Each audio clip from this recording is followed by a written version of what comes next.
Bonjour, bienvenue en direct du Mondial de l'automobile pour savoir si l'automobile est encore une voiture à soi ou est-ce que c'est une voiture en marque blanche qu'on va pouvoir trouver au coin de la rue. Un peu les deux, mon capitaine. On va en parler justement avec Élodie Piquant. Bonjour. Vous êtes directrice vente et marketing pour la mobilité du Free2Move. Bonjour, merci pour l'invitation. Bonjour à Charles Viriot. Bonjour. Vous êtes le CEO de Alterwego. Vous allez nous expliquer en quelques mots ce que c'est que Alterwego. Bonjour à Marc Boulanger. Vous êtes le directeur marketing de UCAR et vous avez des annonces à faire justement en ce salon de l'automobile sur ce sujet et ça tombe bien. Et bonjour à vous, Jean-Michel Binto. Bonjour. Cabinet Deloitte qui, avec plusieurs personnes, dont Guillaume Crunel, etc., s'occupe de regarder cet univers automobile qui naît toujours en mouvance et en changement. Alors, cette voiture de la possession à l'usage comme un service, Élodie Piquant, c'est assez amusant parce que, j'allais dire vous êtes un bébé PSA, mais presque. Vous avez connu tout cet univers de voitures qu'on continue d'ailleurs de vendre. Il suffit d'aller sur le stand Peugeot pour voir la dernière 408. Voilà, on est sur Free2Move, qui est donc l'opérateur de voitures du groupe Stellantis quand on ne veut pas acheter une voiture. Alors oui, Free2Move, c'est effectivement une des 16 grandes marques du groupe Stellantis. C'est un acteur majeur mondial du marché de la mobilité qui propose un écosystème complet de services de mobilité aussi bien pour les particuliers que les professionnels. Donc concrètement, grâce à une application, nos clients peuvent réserver un véhicule et louer un véhicule aussi bien électrique, hybride que thermique pour la durée de leur choix. Donc aussi bien à la minute, à l'heure, à la journée, à la semaine et au mois, grâce à l'abonnement automobile dont nous allons parler. Alors Free2Move, on a beaucoup vu ces petites Citroën 0 et Peugeot Ion circuler dans Paris avec écrit en gros Free2Move. Ça, c'était il y a quelques années. Maintenant, l'offre Free2Move, elle est vraiment beaucoup plus grande.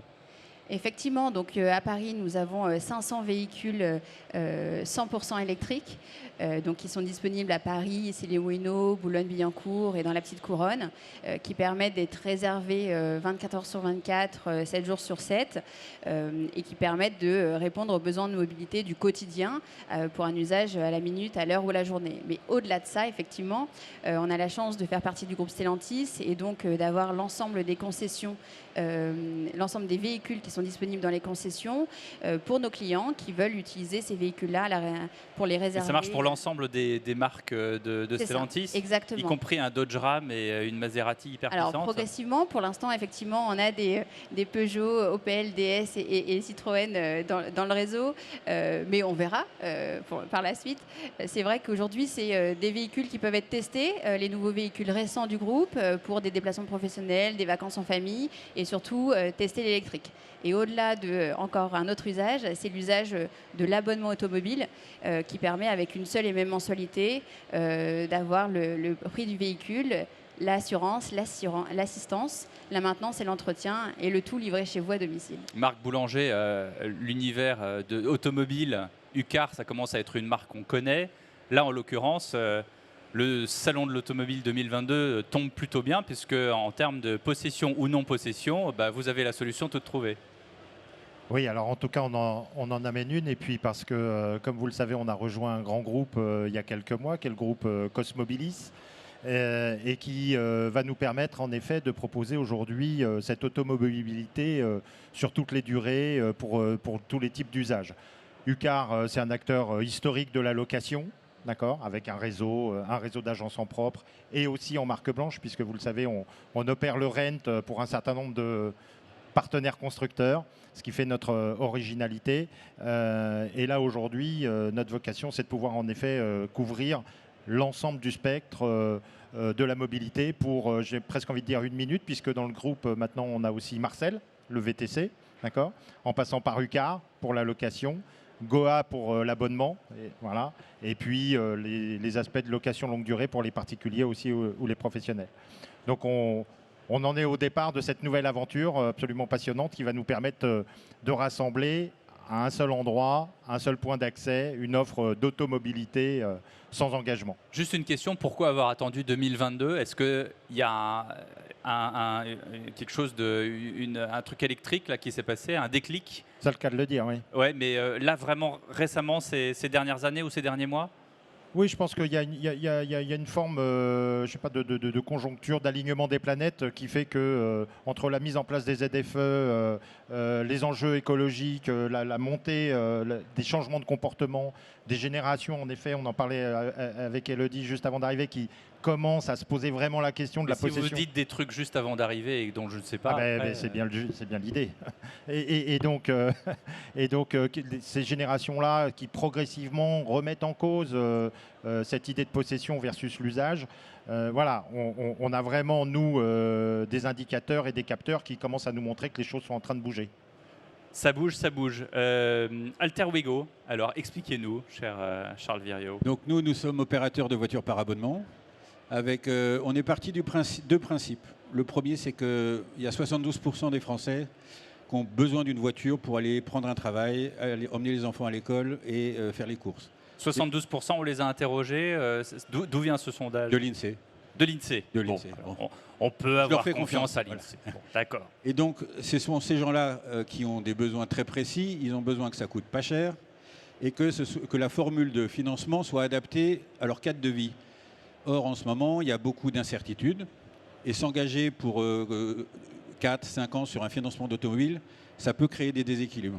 Vous ne savez pas où vous allez bosser l'année prochaine, vous ne savez pas où vous allez habiter, vous ne savez pas si la famille va être composée. Et donc, le sujet, il est simplement de proposer de la souplesse.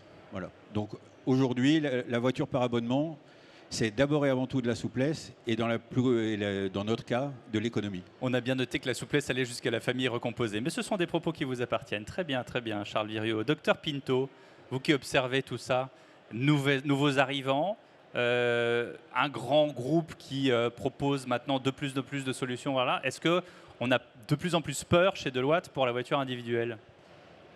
Non, je ne crois pas. Il y a une évolution du véhicule individuel vers le véhicule partagé, mais c'est une évolution progressive. En fait, on ne va pas avoir d'un seul coup uniquement des véhicules à l'usage, on va avoir toute une gamme de produits qui vont de la possession pure à l'autopartage en passant par le LLD, la LOA, la location moyenne durée, la location courte durée, l'autopartage et j'en oublie. Et donc, c'est vraiment cette évolution. Et on le voit, les acteurs qui sont là, ils sont positionnés sur plusieurs de ces segments et ils combinent différentes offres qui permettent de répondre à ces différents usages. Et l'autre élément intéressant, je pense, dans ce qui a été dit, c'est l'élément de consolidation. On a vu qu'il y avait eu des rachats, il y en a eu du côté de Free2Move, il y en a du côté de Yuka. Ce marché va se consolider autour d'un nombre plus limité d'acteurs qui sont capables de proposer une gamme large de services pour répondre à ces différents besoins qui sont divers.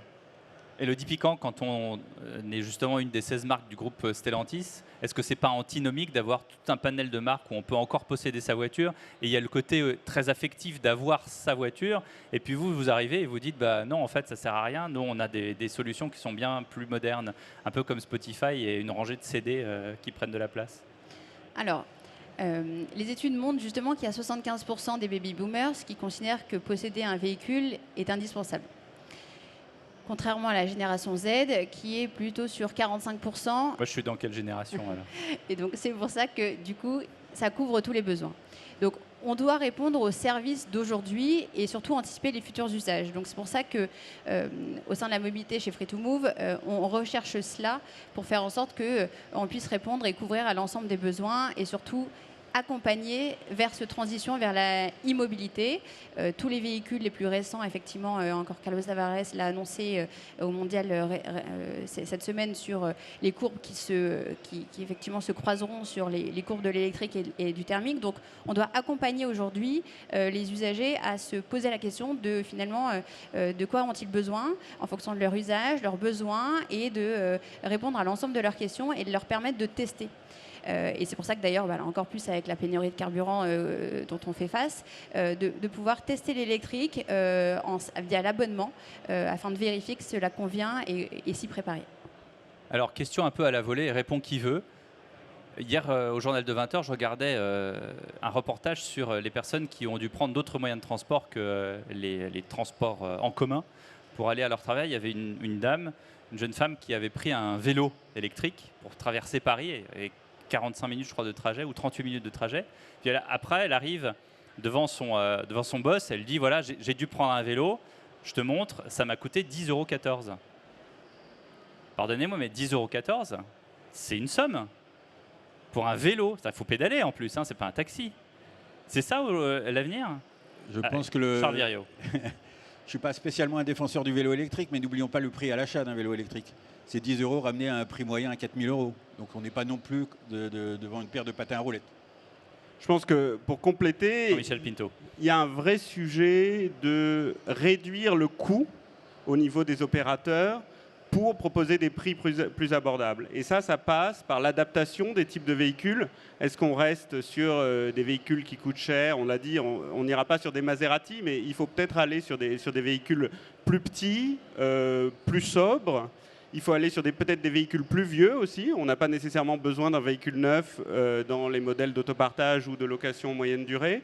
Donc voilà, c'est cette réflexion qu'il faut avoir pour réduire le coût et proposer des prix compétitifs aux utilisateurs. Marc Boulanger.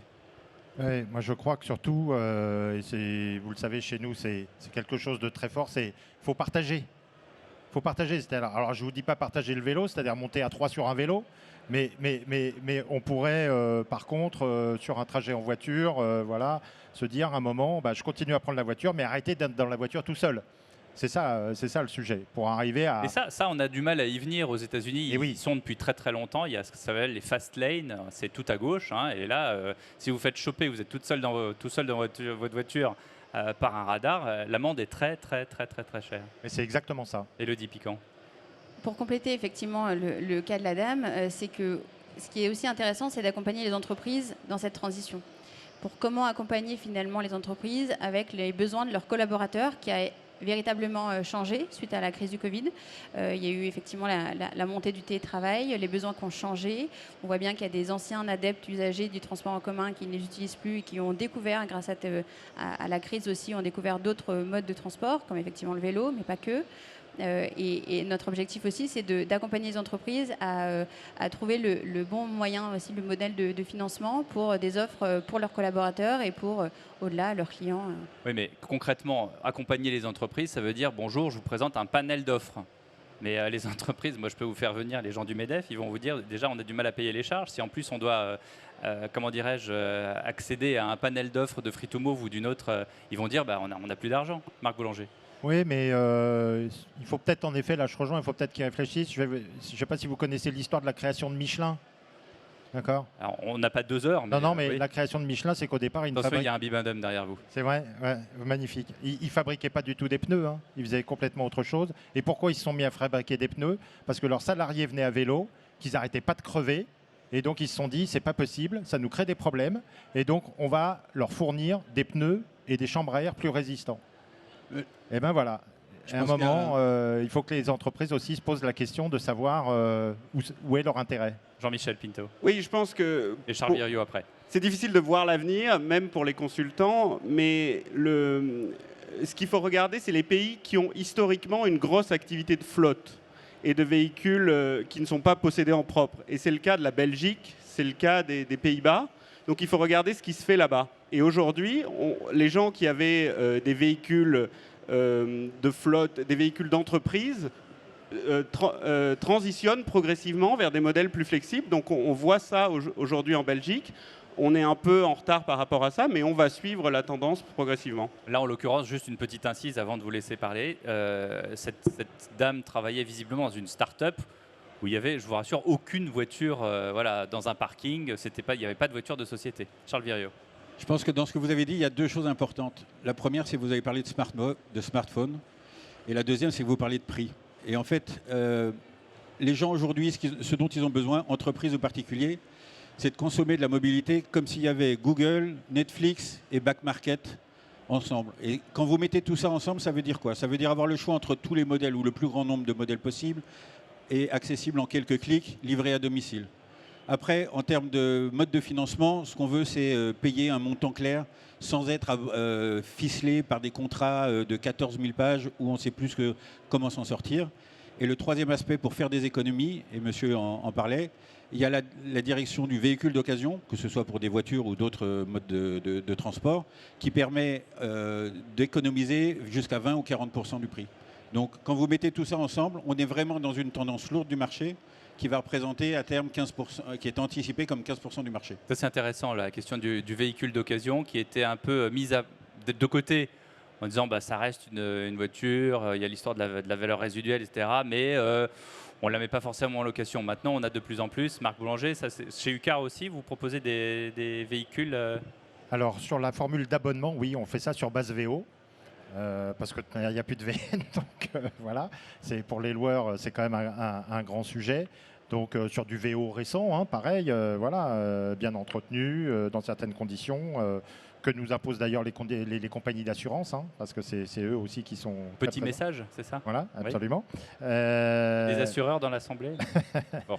Mais oui, bien sûr, on est obligé, voilà, pour arriver à servir les clients. Et on garde aussi les voitures plus longtemps. C'est-à-dire que dans le configurateur, on commence à regarder, mais vous avez le droit de prendre votre micro, parce que vous avez le droit de répondre là-dessus aussi.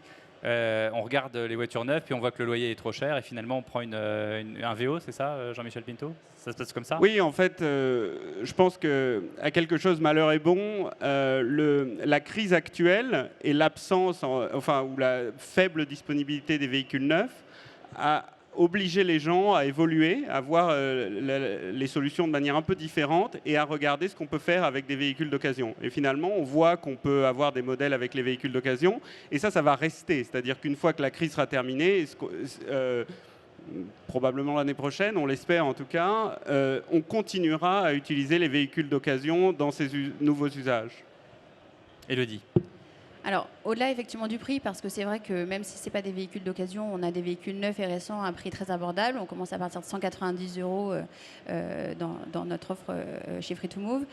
Et c'est surtout, aujourd'hui, on est dans une consommation d'usage et on veut vivre une expérience de mobilité. Donc, on veut uniquement payer aujourd'hui uniquement pour un usage et plus par acquérir. Donc, ce qui est important, quand ma voiture est garée, je ne veux pas payer. Voilà, et c'est vrai qu'aujourd'hui, quand on fait le trajet domicile-travail, qu'on l'utilise, après on peut décider de bloquer le véhicule, le garder. Par exemple à Paris, on peut garder le véhicule pour 39 € et là, votre véhicule est finalement bloqué. Le stationnement est gratuit en plus dans Paris, donc c'est grâce à l'abonnement. Les 39 € c'est pour quoi faire? Les 39 € en fait, avec typiquement nos véhicules que nous avons à Paris, on donne la possibilité à nos clients de garder tout au long de la journée ce même véhicule. Et pour 39 €. Exactement, pour 39 €. Donc c'est les ions, c'est ça? Les Ami, les Ion, les C0, etc. par exemple. Et ces véhicules-là peuvent être bloqués à la journée pour un besoin individuel. Et le stationnement est gratuit, il est directement inclus. Donc c'est vrai que... Et sur les places indiquées pour les bien voitures sûr, qui alors se rechargent. Non, pas forcément des places payantes. Mais ça peut être les places payantes. Bien sûr, mais ça doit être effectivement des places autorisées, bien entendu. Mais au-delà de cet usage de prix, aujourd'hui, c'est plus un usage de combinaison des services.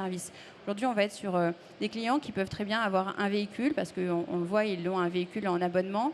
Mais pour autant, quand ils vont partir en vacances, ils vont aller à l'aéroport, déposer leur véhicule dans des réservations de places de parking que nous pouvons avoir également. Donc, ils vont prendre l'avion, arriver, ou prendre le train, d'ailleurs, en fonction, d'aller à Madrid, par exemple. À Madrid, ils vont avoir un autre besoin de mobilité. Ils vont prendre un véhicule en libre service également disponible 24/7 ou de prendre un véhicule pour quelques jours pour un déplacement pro ou Élodie, vous qui êtes une femme qui traverse le monde visiblement assez souvent, je veux bien l'exemple Paris aéroport, ensuite je vais à Madrid ou en Amazonie ou je sais pas où, mais pour faire Châteauroux-Vierzon ou est-ce que finalement la voiture possession un bon vieux Kangoo diesel, pardon, je parle comme un vieux combattant, mais... C'est effectivement un véritable enjeu, parce qu'aujourd'hui, on voit bien qu'on a des hubs de mobilité dans les grandes villes. Notre objectif, c'est aussi d'apporter cette mobilité et de la rendre accessible à tous de manière durable et vraiment pour un usage au quotidien. Donc c'est vrai que c'est important aussi, on travaille et aussi avec le réseau du groupe, de permettre justement cette mobilité et cette accessibilité. Et on l'a bien vu avec la crise qu'on vit depuis une quinzaine de jours, que clairement, on l'entend sur les plateaux, la mobilité, c'est la liberté. Donc il faut aider également quels que soient les citoyens, en fonction des villes où ils vivent, à avoir des solutions de mobilité. Quelles que soient les régions. Charles Viriot. Oui, je pense qu'il faut vraiment différencier les différents cas de figure. entre les populations qui vivent en hyper-centre-ville, les personnes qui vivent en zone périurbaine et éventuellement les autres qui vivent en milieu ruraux, les besoins sont très différents. Mais j'en reviens à mon propos du début. Pour la plus grande partie du marché automobile, 75%, le sujet est subi, c'est-à-dire qu'on a besoin d'une voiture, on n'a pas spécialement envie de dépenser beaucoup d'argent dans une voiture, on en a besoin. Le droit d'aller au travail, le trajet domicile-travail, c'est un besoin de première nécessité. Si vous n'avez pas de voiture, vous n'avez pas de job. Donc l'important, c'est d'apporter aussi une solution, non pas seulement au trajet depuis le centre de Paris et un aéroport vers Madrid, il est de répondre aux besoins de la majorité des Français.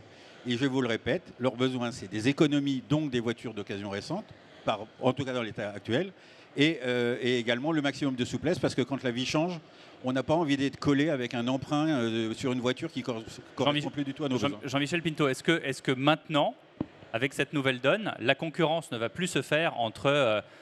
par exemple, je prends les marques du groupe VV où on savait qu'une Audi était plus chère qu'une Volkswagen, qui était plus chère qu'une Seat, qui était plus chère qu'une Skoda, etc. Bon, à la fin, c'était la même voiture, mais on se disait qu'on pouvait faire des économies. Est-ce que maintenant, justement, le consommateur va regarder les différentes offres, que ce soit Free2move ou les concurrents, en disant, ben voilà, c'est là où je vais avoir la solution de mobilité la moins chère. Et il y a du coup une mise en concurrence de tous ces nouveaux acteurs, de ces pure players. Oui, alors ça va dépendre des usages, mais sur les usages pendulaires, pour utiliser le terme technique, c'est-à-dire domicile-travail, on va effectivement avoir cette concurrence et c'est relié au sujet qu'on a mentionné avant. Il va falloir de la consolidation et de l'effet d'échelle. On n'aura pas 20 acteurs en parallèle qui vont proposer ces solutions et qui n'auront pas les... Parce que c'est pas rentable pour eux ? Exactement. Et c'est un marché qui va se consolider et qui sera oligopolistique, comme l'est déjà par exemple le VTC. C'est-à-dire ces modèles de mobilité, ils tendent à avoir 3-4 acteurs maximum présents sur une région donnée, voilà, pour arriver à obtenir des coûts. Sachant qu'il n'y a pas beaucoup de différence, en l'occurrence de prix. Le VTC, on prend plutôt celui qui arrive en premier. Exactement, tout à fait. J'allais dire c'est un problème de Parisien, mais c'est quand même ça. Et puis, honnêtement, on est à la marge sur le prix des différents. Marc Boulanger. Oui, non, juste deux choses sur l'aspect, en effet, Châteauroux-Vierzon. En fait, c'est toujours pareil. Nous, on regarde ça de très haut, mais au local, il y a des trucs incroyables qui se font. C'est-à-dire qu'il y a des associations de voisins, il y a des associations sportives qui s'organisent aujourd'hui et qui font... C'est toujours la même histoire, hein, qui, au local... trouve de vraies solutions. Je dis pas au hasard Châteauroux-Vierzon. Hein, oui, peut-être. Tout ce que je connais. Hein. Mais donc, et ça, j'incite vraiment tout le monde. C'est-à-dire qu'à un moment, en effet, il y a les grosses plateformes, il y a les grands opérateurs, il y a les constructeurs, voilà. Tout. Mais au local, et parce que c'est aujourd'hui aussi un gros enjeu pris vraiment à bras-le-corps par énormément d'agglomérations, de municipalités, d'accord. Notamment aussi, je le rappelle, avec cet effet ZFE. Hein, ZFE, c'est... On le rappelle, 12 à 15 millions de bagnoles qui vont devoir disparaître, voilà, et puis disparaître. C'est-à-dire, on ne les revend plus, voilà. Donc là, il y a vraiment des choses au local. Ça, c'est la première chose. Après, la deuxième chose sur votre question, c'est bien sûr qu'on parle d'usage, on parle de fonctionnalité, de service, etc. Mais la voiture, la bagnole, c'est encore un objet fantasmé. Oui. Quoi. Et on le voit d'ailleurs, je ne sais pas si on partage ça, mais on est tous un peu tristes ici de ne pas voir tous ceux qui sont absents, quoi, parce qu'on aime ça, parce qu'il y a cette part émotionnelle, il y a ce truc, ce rêve de la voiture. Après, il y en a beaucoup qui sont absents, mais il y en a des tout nouveaux qu'on n'avait jamais vus. Absolument. Ça, honnêtement, pour ceux qui n'ont pas vu, notamment les marques qui viennent d'Asie, oui. Vraiment, mettez vos préjugés entre parenthèses et allez voir. C'est assez bluffant. Parenthèse fermée. Je me permets parce que je fais partie d'un groupe qui vient de signer avec BYD. Hein, ça a été annoncé comme étant l'un des premiers distributeurs de cette marque. Et allez les voir, quoi. Je veux dire, aujourd'hui, vous avez... Il y a les Français, hein, Opium, Namix. Oui, voilà. Et vous avez une voiture. Une voiture aujourd'hui full électrique, etc., avec un niveau de finition. Franchement, je ne suis pas forcément pourtant le premier à vouloir pousser ça, mais à moins de 40 000 €, là où l'équivalent sur un constructeur français est probablement plus aux alentours de 50 000. Hein. Ouais, et on ne parle pas des constructeurs allemands. Ça a été le même cas avec iWays qui est arrivé un petit peu avant sur le marché, effectivement. Élodie Piquant. Je sais pas, vous... Oui, ce que je voulais rebondir sur la consolidation, c'est effectivement ce souhait justement de ce qu'on a chez Free2Move de créer une marketplace. Parce qu'effectivement, au-delà du sujet de rentabilité, c'est également offrir cette consolidation pour nos clients, pour qu'ils aient la possibilité de comparer et de trouver l'offre la plus adaptée à leurs besoins ponctuels. Parce qu'effectivement, on a parlé pour aller à l'aéroport, mais au-delà, au quotidien, c'est de pouvoir en fait répondre à l'ensemble des besoins, que ce soit pour un jour, une minute, une semaine, un mois ou plus. Et cela, c'est important, cette consolidation, pour pouvoir réunir au sein d'une même application, un même site web ou une plateforme SaaS pour les professionnels, l'ensemble des offres, aussi bien celles qu'on peut opérer en propre ou grâce à celles de nos partenaires. Les partenaires qui sont? Des partenaires en tout genre qui peuvent effectivement avoir soit des véhicules directement pour compléter notre offre actuelle, aussi bien internationale qu'en local, et également par exemple des partenaires parking. Donc on agrège différentes solutions de mobilité. Tout pour j'allais dire le confort de la mobilité. Oui, tout à fait. C'est vraiment pour couvrir l'ensemble des besoins de mobilité et donner la possibilité à nos clients de ne pas avoir besoin de comparer, de changer parce que c'est normal, hein, c'est quand même, ça va vite. C'est aussi beaucoup de solutions très novatrices et innovantes et comparer prend du temps. Donc le fait de tout consolider, effectivement, je rejoins, c'est un point très important. Charles Viriot? Oui, moi je voulais revenir sur le phénomène de la voiture électrique. Il y a une vraie connivence entre la notion d'abonnement ou de voiture comme un service et la voiture électrique. La voiture électrique, elle vaut très cher. Pour donner un ordre de grandeur, une voiture neuve avant, ça valait globalement 20 000 euros. Aujourd'hui, ça vaut 35. On n'a pas l'argent pour payer tout ça. En tout cas, pour sortir 35 000 euros, il faut avoir des moyens de vie, un train de vie que peu de gens ont. Et donc, il va y avoir de plus en plus de véhicules électriques qui vont être financés par des modes locatifs, on va dire, des produits locatifs de plus ou moins courte durée, plus ou moins souple. Mais il y a une vraie, on va dire, oui, connivence et les deux vont de pair, l'abonnement et la consommation de véhicules électriques au mois, au kilomètre. Merci beaucoup, on y voit plus clair. Et même si on aime sa voiture, on peut l'aimer aussi 45 minutes, un quart d'heure, et puis peut-être et plus si affinité. Merci à Élodie Piquant, que je vous demande d'applaudir, Charles Viriot, Marc Boulanger et Jean-Michel Pinto. À bientôt et bon mondial.